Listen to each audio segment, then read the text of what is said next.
Bulletin की शुरुआत क्यों था। सब का पहिरियों अवांखे आगाह कयूं त घोटकी ज़िले जो कच्चे वारो इलाइक़ो ॾोहारिन जी आमाजगाह बणियल डहर की भरसां हफ़्तो अॻु अगवा थियल नौजवान अल्ह जवायो शाह जे वारसनि खां धाड़ेलनि 50 लाख रुपया भुंग तलब करे वरितो आहे।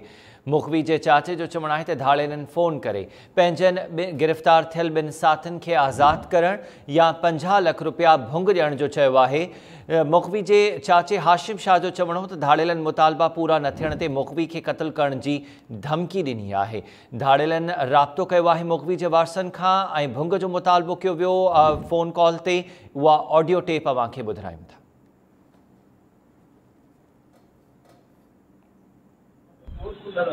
सलाम। केरु पियो ॻाल्हाए? हाशिम शाह ॻाल्हायां थो। हा, तव्हां छा कयो साईं जो?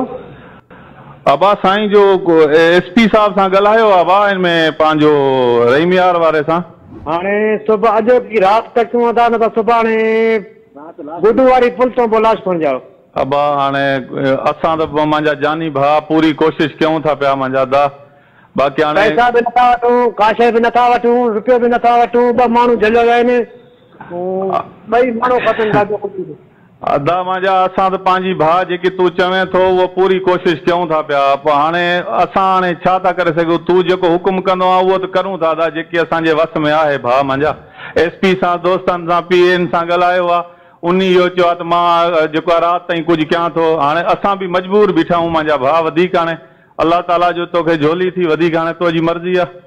साईं तव्हांखे इहो ई आख़िरी अर्ज़ु इहो ई कयो त बाबा तव्हांजे राति राति में कमु पहुचो त ठीकु आहे, न सुभाणे 11 वॻे गुडू वारे पुल खां लाश खणी जाओ। मां कंहिंजी जान छॾींदो छा कंदो भाउ? अदा हाणे असांजे वस कोशिशि आहे मुंहिंजा भाउ बि, हाणे असां छा करे सघंदा। हाणे तुंहिंजे वस कोशिशि आहे त हाणे पैसनि जो बंदोबस्तु करे, हाणे इहो तुंहिंजे वस आहे जे न आहे त बसि पोइ इहो पूरो ख़ैरात करे छॾियोसि। पैसा दा तूं चओ, हाणे असां आहे त वीचारो रोहणा खाइण वारो, तूं जेको हुकुम कर, तूं ॻोठ को रोहणा वठी खाईंदो। हिकु तरह जाऊं, हिकु इलाइक़े जाऊं, गुजाई कंहिं कोन आहे। जेकॾहिं न आहे त बसि पोइ जेके तोखे हथ अचनि तूं ख़ैरात करे, जे न आहे तूं 50 लाख जो बंदोबस्तु करे।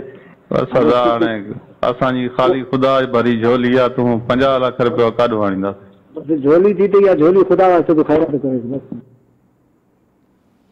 अवांखे उहा ऑडियो टेप ॿुधाईसीं जंहिंमें धाड़ेलनि तरफ़ां मुखवी नौजवान अल्ह जवायो शाह जे वारसनि खां राब्तो करे 50 लाख रुपया भुंग तलब कयो वियो आहे। धाड़ेलनि फ़ोन करे पंहिंजनि गिरफ़्तार थियल ॿिनि साथियुनि खे बि आज़ादु कराइण जो मुतालबो कयो ऐं चयो वियो त इन हवाले सां एसएसपी रहीमियार ख़ान सां राब्तो कयो वञे। ॿी सूरत में 50 लाख रुपया भुंग ॾिनो वञे, न त मुखवी खे क़त्ल करे उन जो लाश गुडू जी पुल ते उछलायो वेंदो। इन जा ई वधीक तफ़सील मालूम कयूं था टाइम न्यूज़ रिपोर्टर आज़म सुरहानी खां। आज़म, आगाह कजो, ऑडियो टेप साम्हूं अची वई, पुलिस हाणे इन हवाले सां छा थी चवे? पुलिस कहिड़ा क़दम खया आहिनि? खंबड़ा वासी आहे, हिकु हफ़्तो अॻु जेको खंबड़ा भरिसां ई अगवा थी वियो, जंहिंखां पोइ अहिड़ी जेका मुखवी आहे अल्ह जवायो शाह, उनजी हिकिड़ी वीडियो बि कुझु ॾींहं पहिरियां वायरल थी, जेका टाइम न्यूज़ जी स्क्रीन ते बि हली। उनमें उन धाड़ेल जेके आहिनि उन मुखवी खे विहारे करे अहिड़ी वीडियो वायरल थी, जंहिंमें चई रहिया आहिनि, उहे हिकिड़ो मुतालबो रखी रहिया आहिनि त कोट सब्ज़ल पंजाब थाणे जी जेका पुलिस आहे असांजे ॿिनि नौजवाननि ज़ाहिद ऐं मुख़्तियार खे गिरफ़्तार कयो आहे। जेसि ताईं उन्हनि खे आज़ादु न कयो वेंदो तेसि ताईं हिन मुखवी खे न छॾींदासीं। पर अॼु हिकिड़ी ताज़ी आइडियो साम्हूं आई आहे। जेके धाड़ेल ॾोहारी आहिनि उहे उन मुखवी खे उते विहारे करे फ़ोन कॉल करे रहिया आहिनि उनजे वारसनि ॾांहुं त 50 लाख रुपया भंग जो बंदोबस्तु कयो, या असांजे ॿिन्ही नौजवान जेके पंजाब जे ज़िले रहीमियार ख़ान जे कोट सब्ज़ल थाणे ते गिरफ़्तार थियल आहिनि, ज़ाहिद ऐं मुख़्तियार, उन्हनि खे आज़ादु करायो। उन्हनि हिकिड़ी वार्निंग बि ॾिनी आहे उनजे वारसनि, उनजे साले हाशिम सां उनजी ॻाल्हि ॿोल थी आहे। उनमें उहे धाड़ेल ॾोहारी वार्निंग ॾेई रहिया आहिनि त जेकॾहिं तव्हां इहे पैसा न ॾिना 50 लाख, या तव्हां असांजा ॿ ॼणा जेके नौजवान आहिनि गिरफ़्तार थियल उन्हनि खे आज़ादु न करायो त अॼु राति ताईं तव्हांखे टाइम आहे, न राति 11 वॻे हिन मुखवी अल्ह जवायो शाह जो जेको लाश आहे उनखे मारे करे क़त्ल करे उनजो लाश गुडू वारे पुल ते उछलायो वेंदो।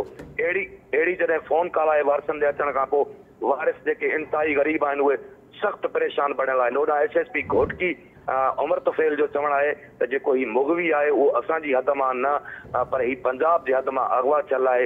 ही असां उनजी वधीक जांच करे रहिया आहियूं। जी ठीकु आहे। SSP घोटकी इहो चई करे इन मामले खे फ़िलहाल छॾे ॾिनो आहे त मुख़बी सिंध जी हदुनि मां न पर रहीम यार ख़ान जी हदुनि मां अग़वा थियो। धाड़ेलनि सिंध वासी घोटकी जे इलाइक़े जे रहिवासी अला जवायो शाह खे अग़वा कयो हो, पर हाणे इहो चयो पियो वञे घोटकी पुलिस तरफ़ां त मुख़बी खे पंजाब जी सरहद मां उन जी हद मां अग़वा कयो वियो। तंहिं करे रहीम यार ख़ान पुलिस सां इन हवाले सां वधीक ॻाल्हि ॿोल कई पई वञे। वाज़े रहे त धाड़ेलनि पंहिंजे ॿिनि गिरफ़्तार थियल साथियुनि जी आज़ादी जो भी मुतालबो कयो आहे ऐं इहो भी मुतालबो कयो त 50 लाख रुपया भुंग ॾिनो वञे, ॿी सूरत में मुख़बी खे उहो क़त्ल करे छॾींदा।